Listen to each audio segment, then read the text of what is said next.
Okay, let's go over some more markup basics, mostly from Chapter 5 and looking ahead to Chapter 6.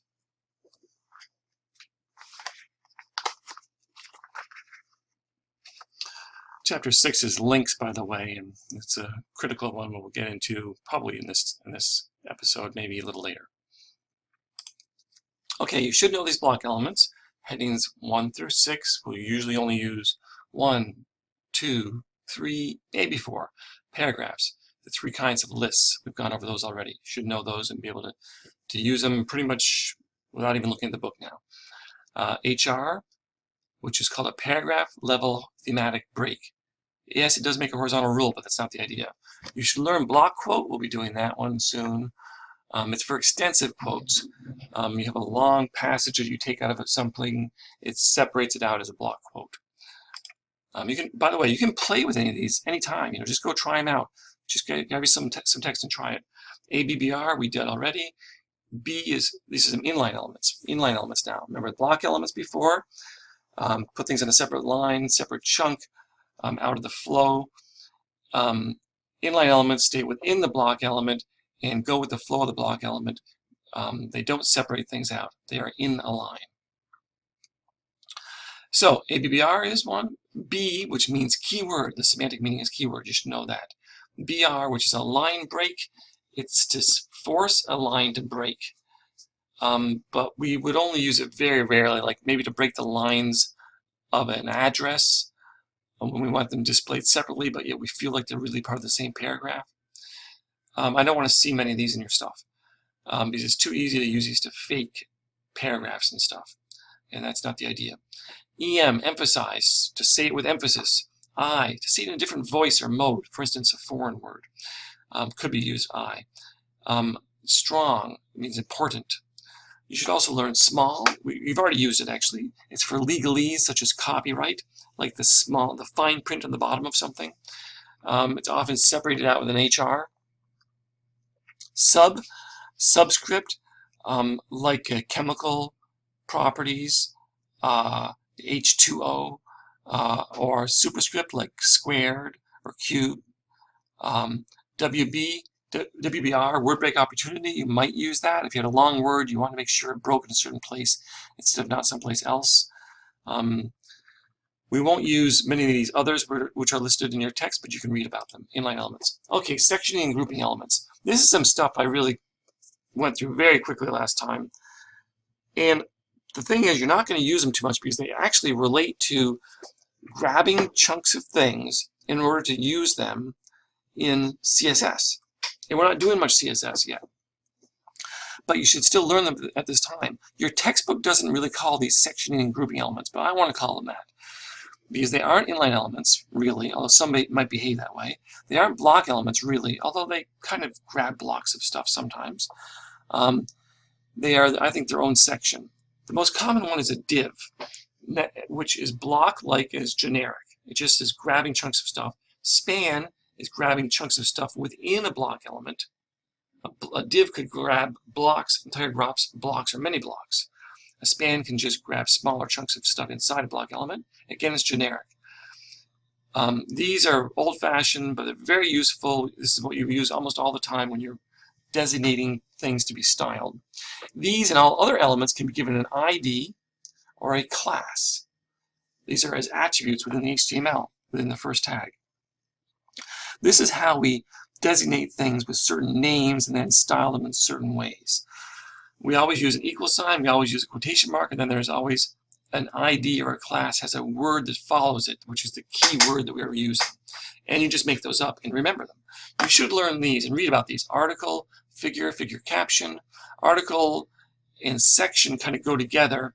These are very journalistic ideas, and they're new tags, HTML5. It's a way to designate this as the article, or these are sections within the article, or these are big sections that have sub-articles. Header and footer, that makes sense that they actually are HTML tags now. We can use them to group things. They don't do anything on their own, but then we would apply styling to them. And aside is kind of like a sidebar. That's now a tag. Nav, like for a navigation section, is a tag now. Figure and figure caption is like an image and its caption. The figure goes around the whole thing, and then figure caption is a subset of it, and the image goes inside the figure. We'll try those sometime, but you might very well use divs and spans instead of all of these, but you should read about these for sure. Okay, let me show you these in action a little bit, okay? Remember this page? I was working on it before. No, I don't want to launch it in Internet Explorer. I did it by accident, sorry. I'm going to launch it in Chrome, and we do not want it in Explorer, whatever happens. Okay, so remember I had this chunk of stuff, and some of it was styled, and some of it wasn't. But anyway, let's imagine that I want to take some text and style it with a certain color. How am I going to tell it to style just that text? Well, if it's just an H1 and I only have one of them, well, that's easy. I can just up here in my CSS, and now I'm in CSS. Look, I made a little style area inside my head, so I can write some CSS. I could say H1, CSS commands always have double curly brackets, shift bracket, right? And I could say color, which means foreground color, colon, and I could say blue. I can use just color names. We don't often, but I can do that. What happens with that? Okay, my H1 is blue now. Fine. It was not that useful, but okay. But what if I want to make this H2 blue, but I don't want the other one to be blue? I have two H2s, remember? Another one down here. Well, I could name this one something. I could give it an ID. ID means I only use it once. Class means it's repeated styling. So an ID is something you only use once on a page. A class means I could use it over and over again. Look, if I had lots of things I want to turn blue, different things, I could use a class instead. ID equals, and I'll call it blue. That's not going to do anything on its own. Want to see? There's that H2 right there. How to handle numbers. Nothing happened. It's not blue. Why not? Well, because I have to tell it up here in my style area that when you see something, hashtag means ID, blue, then color blue. And why not something else too? And I could say,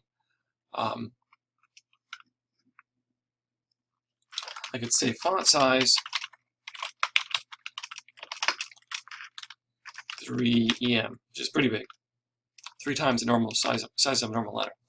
It's really important to remember these colons are necessary and these semicolons afterwards, and closing that curly bracket. So I can do more than one thing to the blue at the same time. To the thing I called blue. This word calling it blue didn't do anything on its own. Run launching Chrome. Okay, it got really big and blue. Like it's bigger than my H1, which was a little weird. But anyway, I could show you could do it. Now let's see, I want to grab what? These first 2 paragraphs, usually in major exceptions, and I want to make the text there red. This is silly stuff, I know, but it's just the idea. How would I tell it? This paragraph and this paragraph, I could put a div around them. I'm going to open the div here. Whoa. My tag together properly. Open the div there and close the div down below here. That in itself doesn't do anything. It just says this stuff has been grabbed and nothing has happened to it. I have to give the div a name so I can then style it. I'm going to give it an ID. I'll give it a class this time. I'm going to imagine I'm going to do this class equals. I'm using the word red because it makes sense. But it itself is not doing anything. Nothing has happened yet. I just grabbed these 2 paragraphs and give them a class. And now I'm going to tell that class to do something. A class is a dot. I'm going to say color red. Okay, sure, why not? Oops, that didn't work. Let me just check it out. Did you see what I did wrong? And this is where proofreading can be difficult. It's not called dot class. It is a class. It's called, the class is red. I have to make sure I use the same name, the name I use for the class, that I use that in the CSS also. So I turned those graphs red. I had to break them out as a chunk and give them a name. What about a span? That's an inline area. Let's say in this DD here, I'm going to take these words here, start with the word here, are 3 correct examples. And I'm going to make that something.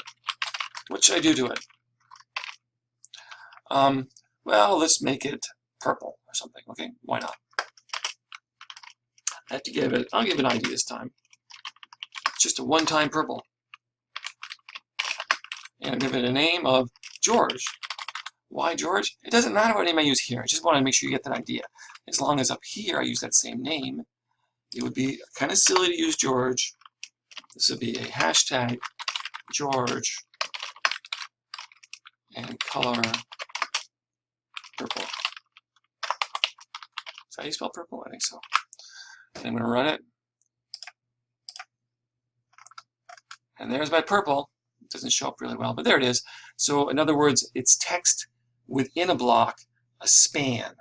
So that's a grouping or sectioning tool that I can use.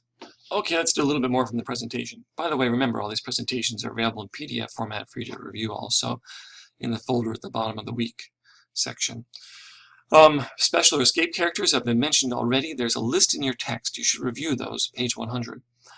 I think you should know and be able to easily use non-breaking space, maybe ampersand, maybe M dash, at least know how they work. And links, we're getting into links. An absolute link is a link like to an outside place to a website. It's important that you see the general structure of a link. A, which means anchor, kind of. We open the A and we close the A. But the A itself doesn't do anything. We need an href, right? We need a hypertext reference. That's what this is, which is an attribute. But that's where the URL goes, or the path to some other file or some other page or whatever. And absolute links, they're exterior links, links to the outside, right? So if I'm linking to SUNY Plattsburgh, I put my entire URL in the quotation marks, and then the visible text, which is displayed, which should make a lot of sense, is SUNY Plattsburgh, and then I close the A. Now that URL could be really long, doesn't matter. It can go long, lines and lines and lines, as long as I open the A and then I close the A and it surrounds the visible linked text. Okay? Relative paths are like navigation within a site, for instance, or links to other pages within the site. So they're not links to the outside of the internet. So they are just links to a document, or to a path in a document, or to a more complicated path in a document. So you should definitely read about these. Now we're getting into chapter 6. And relative paths, relative links is a very complicated area. The idea is simple and you should learn it easily, but actually making them can be tricky sometime. We'll have to do a separate presentation on that. And the idea images works the same way. This path ideas. It isn't just the document, the image, but is it in one folder, inside another folder? That's how you make these. And then alt text appears also. But images, remember, are just a single tag. Linking within a page, I can imagine you have a really, really long page. Like, and we'll do one of these as an exercise. A huge calendar, and you have different days in it. You want to be able to jump to the day, jump back to home. How do you do that? It is with another kind of href. An ahref, and you have to name the spot with an ID, and then you have visible text again. Mail and phone links, and you should read about these. In the case of mail links, this is the structure. It's still an ahref, but you do a mail to and then the email address. And the visible text should be the email address itself, because many people don't like to use the mail links, they just want to copy the text. And telephone links the same way. Telephone links don't work on many devices. Even some phones they don't work on properly, but you should still use them. And then you should include the linked text so people could just use it to dial it. Download documents. Let's say you have a Word file or a PDF file or something else you want people to download, an Excel file. In the case of your resume, it could be a PDF of a poster that you have created. You can do a regular ahref, and link to the file. But then you should explain what the file is and what program is going to try to open, because it might not open in a browser. And you should even potentially, in the old days, we used to always say what the size was. Linking to an image, you can add a link to an image. And I'm running out of time for this presentation, but we'll continue in a minute.